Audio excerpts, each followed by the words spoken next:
Mas o profeta, ele não pode ter defeitos físicos, não poderia ter defeitos físicos naquela época, não tinha que ser perfeito.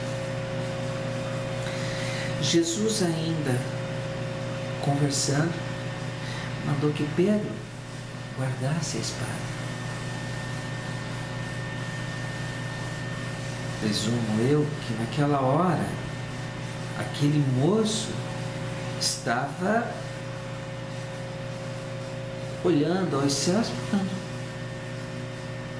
perdi tudo, meus sonhos foi por água abaixo, como posso eu agora ser um sacerdote?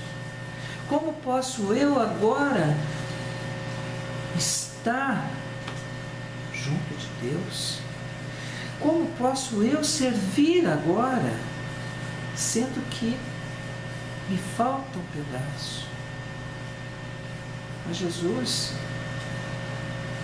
pegou a sua orelha, estou resumindo a história, pegou a sua orelha e para muitos, se muitos não sabem, Jesus naquela hora ele transpirava suor, e sua mão transpirava suor, e o seu suor era sangue, que se misturou ao sangue de Malco. E ele pegou a orelha de Malco e colocou no lugar, e a orelha colou. Ali foi um pequeno milagre, muito grande, de uma proporção enorme, que ali não foi só um milagre, mas ele devolveu os sonhos a Malco. Então, meus amigos, onde é que está a explicação? Bartimeu, cego, só ouvindo a multidão, e ouvindo a multidão, porque ele era cego, mas ele não se intimidou. A primeira coisa que Bartimeu fez foi lançar fora a sua capa e foi atrás, e foi curado. A mulher do fluxo de sangue, com a multidão, ela poderia ser rechaçada. Sai, mulher, você é impura, você não pode chegar aqui. Mas ela venceu a multidão, foi e tocou as vestes, porque ela sabia que aquela hora, aquele dia, aquele momento era o dia dela, que ela se curaria. E tocou as vestes. Jesus para e olha, creio eu que ele parou e olhou, procurou, falou: quem me tocou? E os apóstolos: Senhor, estamos em meio a uma multidão e muita gente, como saber quem te tocou? Todos te tocaram. Não, alguém me tocou, pois de mim saiu virtude. E nessa hora, essa mulher foi curada. Como explicar milagres? Milagres não se explicam. Digo, como explicar um milagre quando você conhece a Deus e Deus te dá do bom e do melhor, porque você, filho, pede. Quando é que uma pessoa, quando é que a criatura se torna filho? Quando ela reconhece o Pai, quando ela reconhece a luz da sabedoria, e essa luz da sabedoria é Jesus. Quando ela reconhece que o Senhor é o seu Deus e só existe Ele e nada mais. Quando é que você passa a ser filho? Quando você deixa de adorar as criaturas. Quando você deixa de idolatrar as formas que no mundo te traz. Existem religiões que escreveram Bíblias, como eu já disse no vídeo passado, seitas que escreveram essa Bíblia de várias formas. Satanás inspirou várias pessoas para escrever a Bíblia. Cada uma de uma forma diferente. E lá na Bíblia tem uma parte que fala dos 10 mandamentos. E um dos mandamentos diz assim: não idolatrar a ídolo algum. Não cobiçar as coisas do próximo. Mas a certa seita pegou, foi lá, né? E fez o quê? Simplesmente adulterou uma obra satânica, uma obra de Satanás, uma obra que é para colocar em dúvida. Mas como que Satanás fez? Muito simples. A maior empresa de Bíblia, a maior empresa gráfica que fica nos Estados Unidos, que faz Bíblias para o mundo inteiro, foi feita uma obra tão grande em cima que os escritores da Bíblia satânica, a gráfica que produz a Bíblia satânica, acabou comprando esta gráfica. Então, hoje, digamos assim, que basicamente não deixaram de produzir. Mas é isso que eu quero. Então, a Bíblia, meus irmãos, ela não é simplesmente um livro segundo homens que escreveram. Não, ela é um livro que nos 5 primeiros livros, o Pentateuco, foi ditado da boca de Deus para os ouvidos de Moisés. E conta-nos a história das histórias, do princípio ao fim, que diz mais ou menos assim: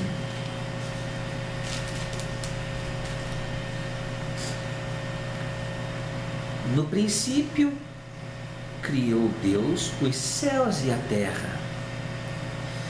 E a terra era sem forma e vazia, e havia trevas sobre a face do abismo, e o Espírito de Deus se movia sobre a face das águas. E disse Deus: haja luz, e houve a luz. E até uma época atrás, tinha um pessoal apóstata que escreveu assim, contestando: mas como se havia plantas lá? As plantas só existem através do sol. Porque sem o sol não há fotossíntese, não tem como fazer com que elas cresçam. Não. Eu sou aquarista. Eu faço aquários.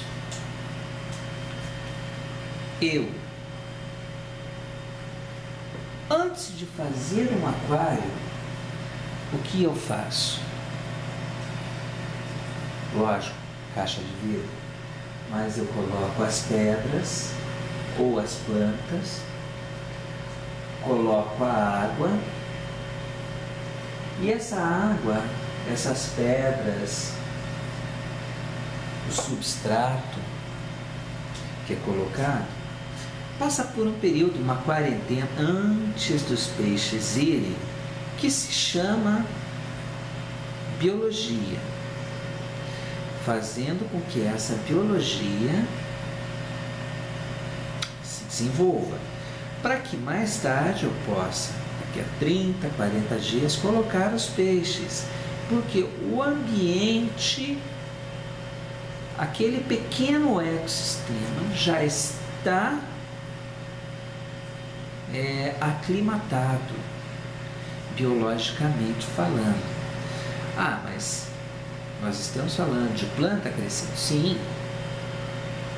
Para ter toda essa aclimatação, nós precisamos de luz própria, né? Que nem meu aquário é um aquário de água doce, então eu não preciso de uma parafernália toda, né, de lâmpadas e tal, isso e aquilo, máquinas como exigem os marinos, né? Aí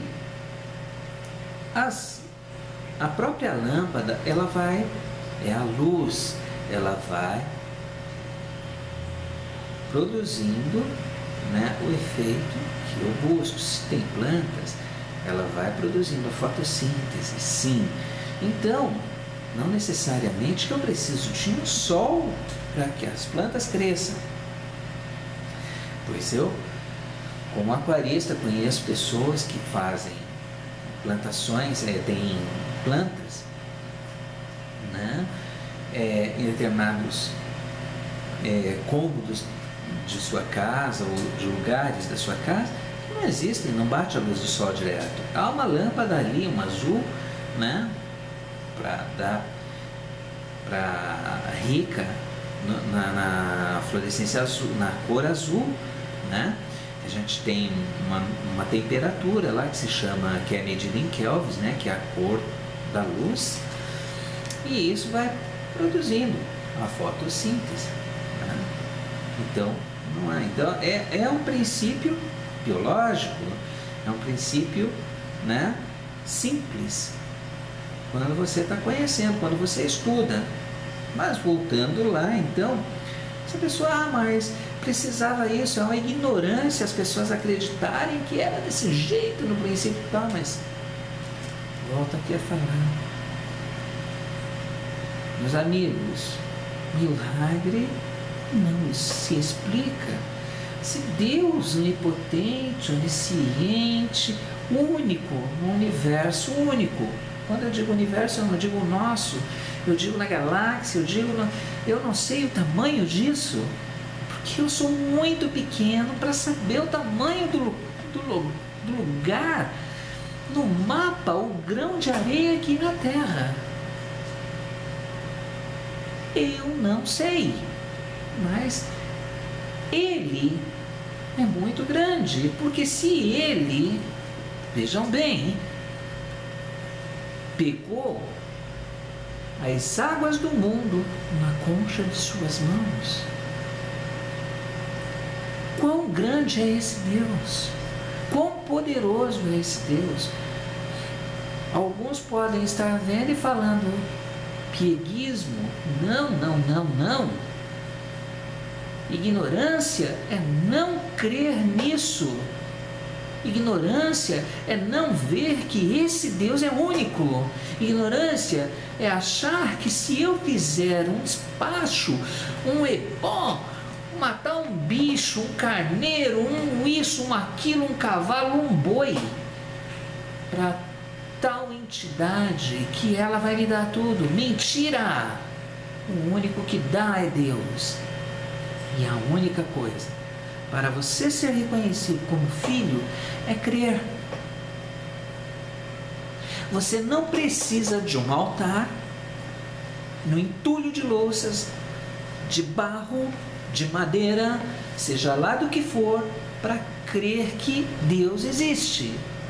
Porque você não precisa desse entulho, dessas porcarias, desse monte de coisas e nem sacrifícios que muitas vezes levam a sacrifício humano, porque hoje em dia ainda tem, porque Satanás está apertando cada vez mais os seus, dizendo que se sacrificar, eu te darei isso. Mentira! Eu conheço gente que dormiu rico e amanheceu pobre, porque Deus permite que Satanás vá e toque. Então, eu digo, milagre não se explica.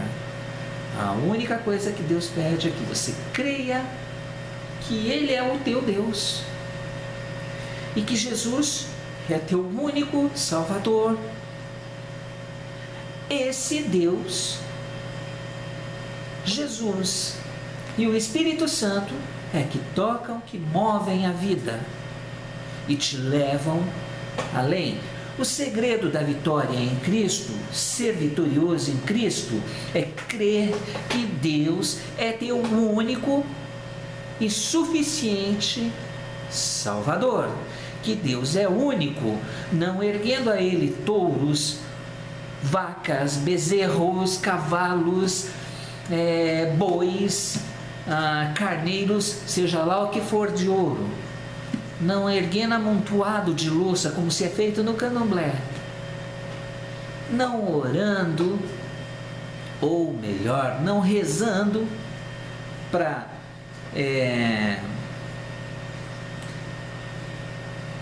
Emmanuel, não o Deus na Terra, mas Emmanuel, protetor de Chico Xavier, não rezando para André Luiz, nem fazendo prece de Cáritas, porque aquilo é simplesmente um emaranhado de ladainha.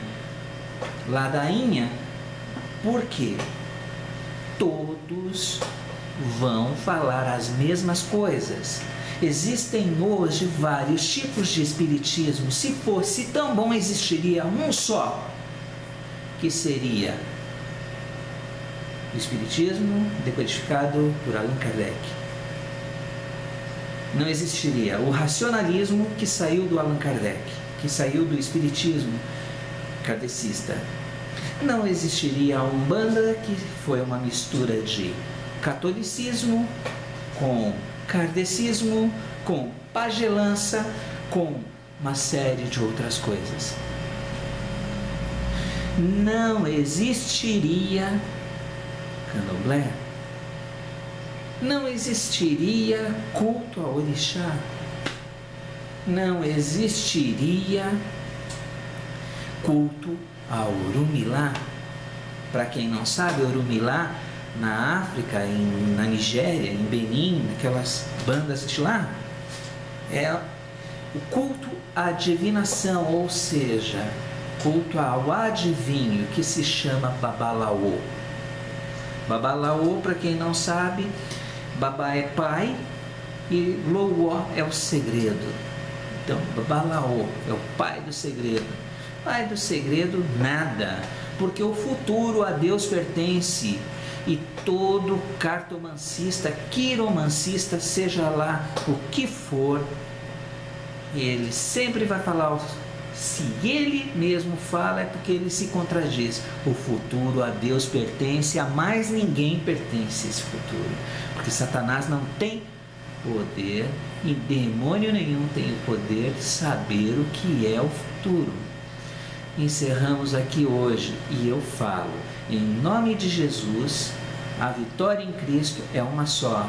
Reconheça Deus, Jesus como o único caminho e Deus como o único Pai. Fiquem na paz de Cristo Jesus e respirem. E a semana que vem começaremos com um novo assunto, que é em cima do Apocalipse. Glórias a Deus, que os anjos digam amém. Em nome de Jesus, Deus os abençoe.